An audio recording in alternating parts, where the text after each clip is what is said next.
Radio Mirchi, Red FM, Radio City, FM Tadka. दोस्तों, ये कुछ ऐसे रेडियो चैनल्स हैं जिनको देश में स्पॉटिफाई, यूट्यूब के दौर में भी काफी पसंद किया जाता है। लेकिन दोस्तों, क्या आपने कभी सोचा है कि भारत में इन चैनल की शुरुआत कैसे हुई थी? तो आपको बता दें कि सभी चैनल की नींव पड़ी भारत के पहले radio channel all India radio Akashvani की वजह से। जी हाँ दोस्तों, वही आकाशवाणी जिससे कि आपने अक्सर देश के प्रधानमंत्री मोदी के मन की बात सुनी होगी। लेकिन क्या आप जानते हैं कि इसकी शुरुआत के साथ ही इसको बहुत जल्द बंद भी करना पड़ा था? आखिर कैसे हुई थी भारत में रेडियो की शुरुआत, और अपनी शुरुआत के साथ ही क्यों बंद हो गया था आकाशवाणी? चलिए आज हम जानते हैं हमारे आज के इस वीडियो में भारत में रेडियो का सफर। दोस्तों, भारत में रेडियो के इतिहास की बात करने से पहले जानते हैं कि दुनिया में रेडियो की शुरुआत कब हुई थी। अगर दुनिया की बात करें तो दुनिया में रेडियो तरंगों यानी वेव्स का आविष्कार तो 19वीं सदी के आखिरी चरण में हो चुका था। लेकिन इन तरंगों को ब्रॉडकास्टिंग के लिए इस्तेमाल करने की शुरुआत फर्स्ट वर्ल्ड वॉर के दौरान साल 1916 में हुई थी, जब अमेरिका में पहली बार रेडियो स्टेशन ने समाचार ब्रॉडकास्ट किए थे। उसके बाद साल 1919 में रेडियो कॉर्पोरेशन ऑफ अमेरिका की स्थापना की गई, जिससे वहां संगठित रेडियो तंत्र की नींव पड़ी। उसके 3 साल बाद ब्रिटेन में भी एक कंपनी, ब्रिटिश ब्रॉडकास्टिंग कंपनी की स्थापना हुई, जिसने आगे चलकर न सिर्फ रेडियो बल्कि टेलीविजन प्रसारण के क्षेत्र में नई ऊंचाइयों को छुआ, और आज भी उसकी गिनती दुनिया में बेस्ट ब्रॉडकास्टिंग ऑर्गेनाइजेशंस में होती है। साल 1927 में इसका नाम कंपनी से बदलकर कॉर्पोरेशन हो गया और ये बीबीसी के नाम से पूरी दुनिया में फेमस हो गई। इसके बाद से दुनिया के बाकी देशों में भी धीरे धीरे रेडियो ब्रॉडकास्टिंग फेमस होने लगी। वहीं दोस्तों, अगर भारत में रेडियो की शुरुआत करें तो ये 31 जुलाई 1924 को हुई थी, जब मद्रास रेडियो क्लब की कोशिशों की वजह से 40 वॉट के ट्रांसमीटर से पहला रेडियो प्रोग्राम ब्रॉडकास्ट हुआ था। उस समय इस रेडियो से हल्के फुल्के एंटरटेनमेंट के प्रोग्राम ब्रॉडकास्ट किए गए थे, लेकिन उस समय रेडियो का क्रेज बिल्कुल भी नहीं था। और फिर इकोनॉमिक क्राइसिस के चलते साल 1927 में प्रोग्राम बंद कर दिया गया। खैर, ये रेडियो तो एक प्राइवेट फर्म ने ऐसे ही स्टार्ट किया था, जिसका इतिहास में ज्यादा उल्लेख भी नहीं मिलता है। वही बात अगर ऑफिशियली करें तो भारत में ऑफिशियली इसकी शुरुआत साल 1926 में की गई थी। जी हाँ, भारत में ऑर्गेनाइज्ड रेडियो ब्रॉडकास्टिंग साल 1926 में शुरू हुई थी, जब इंडियन ब्रॉडकास्टिंग कंपनी की स्थापना की गई। इस कंपनी ने 13 सितंबर 1926 को सरकार से ब्रॉडकास्टिंग के लिए लाइसेंस लिया था, और फिर अगले ही साल यानी कि 1927 में मुंबई में 23 जुलाई को वायसरॉय लाई इरविन ने इंडियन ब्रॉडकास्टिंग कंपनी के पहले केंद्र बंबई का उद्घाटन किया था। और इसके लगभग कुछ ही दिन बाद 26 अगस्त 1927 को कलकत्ता स्टेशन की भी शुरुआत हो गई थी। वहीं आपको बता दें कि उन दिनों में रेडियो सुनने के लिए लाइसेंस लेना पड़ता था, और साल 1927 में रेडियो सुनने का लाइसेंस लेने वालों की संख्या सिर्फ 3,594 थी। दोस्तों, भले ही उस समय रेडियो की शुरुआत इंडिया में हो गई हो, लेकिन उस समय ज्यादा लोग रेडियो नहीं सुनते थे। इसलिए इंडियन ब्रॉडकास्टिंग कंपनी के पास रेडियो सर्विस चलाने के लिए रिसोर्सेज की कमी थी, क्योंकि उस समय रिसीवर लाइसेंसेस के होने वाली इनकम ही एकमात्र आय का साधन थी, और उस समय रेडियो सेटों की संख्या भी बहुत ही धीरे धीरे बढ़ रही थी। आपको बता दें कि साल 1928 के आखिर तक सिर्फ 6,000 लाइसेंस ही जारी हुए थे।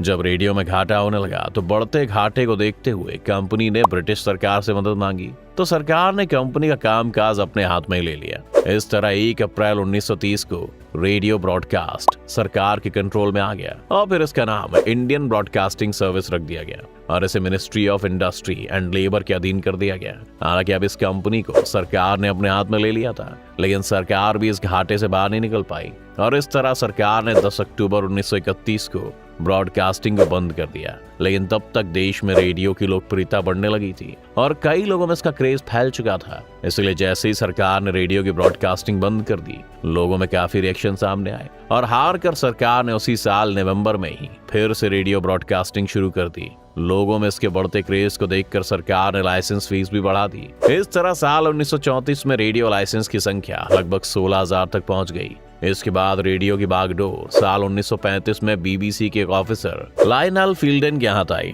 जिसको कंट्रोलर ऑफ ब्रॉडकास्टिंग अपॉइंट किया गया था।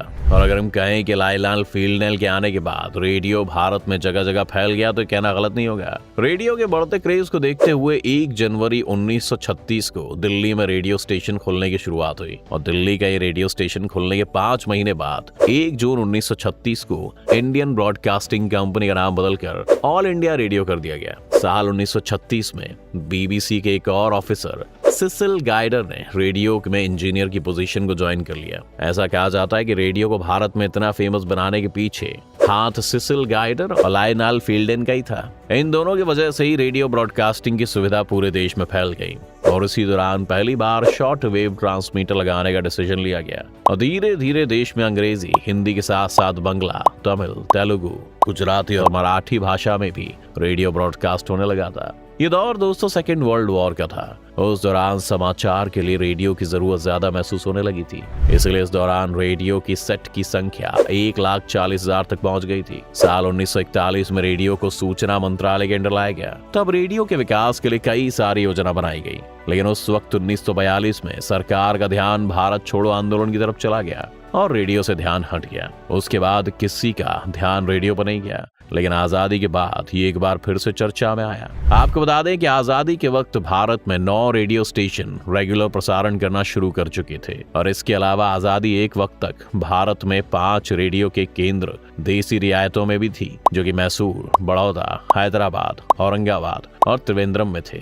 जब भारत पाकिस्तान अलग हुए तो इनमें से 3 पाकिस्तान से लाहौर, पेशावर और ढाका में चले गए थे। उस समय तक भारत की केवल 11% आबादी तक ही ऑल इंडिया रेडियो की पहुंच थी। इस तरह भारत के पास 6 देश के रेडियो स्टेशन बचे और जबकि 5 रियासत के भी भारत की जोली में आए। दोस्तों आपको बता दें कि रेडियो ने आजादी और उसके बाद देश में कई तरह से योगदान किया। दरअसल आजादी मिलने के बाद 11 नवंबर 1947 को महात्मा गांधी को पाकिस्तान से आकर कुरुक्षेत्र में शरणार्थी कैंपों में रह रहे लोगों से मिलने जाना था, लेकिन किसी वजह से उन्हें अपना प्रोग्राम कैंसिल करना पड़ा और तब उन्होंने रेडियो के जरिए से इन लोगों को एड्रेस करने का फैसला किया। रेडियो के इतिहास में दिन याद रखा जाता है क्योंकि इस दिन महात्मा गांधी पहली और आखिरी बार आकाशवाणी आए थे। इसी घटना की याद में 11 नवंबर को लोक सेवा प्रसारण दिवस यानी कि पब्लिक सर्विस ब्रॉडकास्टिंग डे के रूप में मनाया जाता है और बस इसके बाद से रेडियो ने लगातार तरक्की की है। आजादी के बाद से लगातार ही रेडियो के नए नए केंद्र खोले गए और 1950 आते आते रेडियो लाइसेंस की संख्या 5.5 लाख हो गई थी।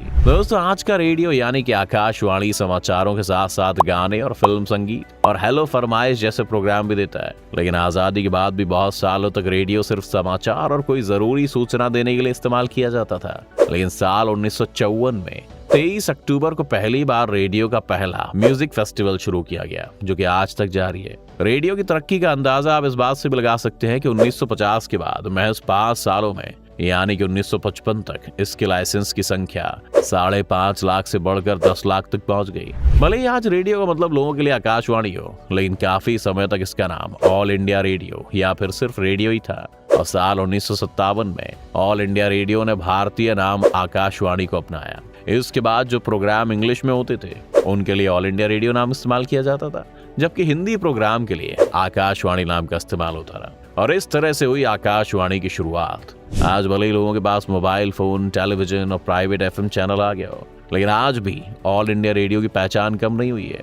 आज आकाशवाणी में एक रिपोर्ट के मुताबिक 406 ट्रांसमीटर्स और 261 ब्रॉडकास्टिंग स्टेशन हैं। इन ट्रांसमीटर्स में 146 मीडियम वेव, 54 शॉर्ट वेव और 203 FM है। आकाशवाणी देश में 99.14% आबादी और 91.80% इलाके को कवर करती है।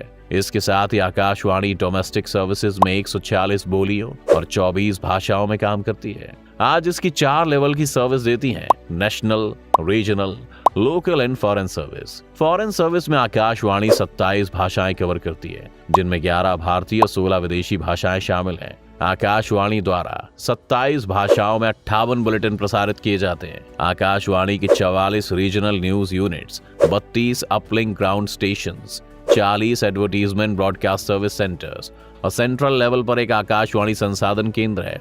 आकाशवाणी के पास DTH रेडियो सेवाएं हैं, जिनमें 21 चैनल हैं। तो दोस्तों इस तरह से भारत में रेडियो की शुरुआत हुई और आज ये लोगों की जिंदगी का अहम हिस्सा बन गया है। क्या आप भी आज भी रेडियो सुनते हैं? आप हमारे कमेंट सेक्शन में जरूर बताएं। अगर आपको वीडियो पसंद आए तो लाइक और शेयर जरूर करें। साथ ही अगर आप हमारे चैनल पर नए हैं तो इसे सब्सक्राइब करना, बेल आइकॉन दबाना बिल्कुल ना भूलें।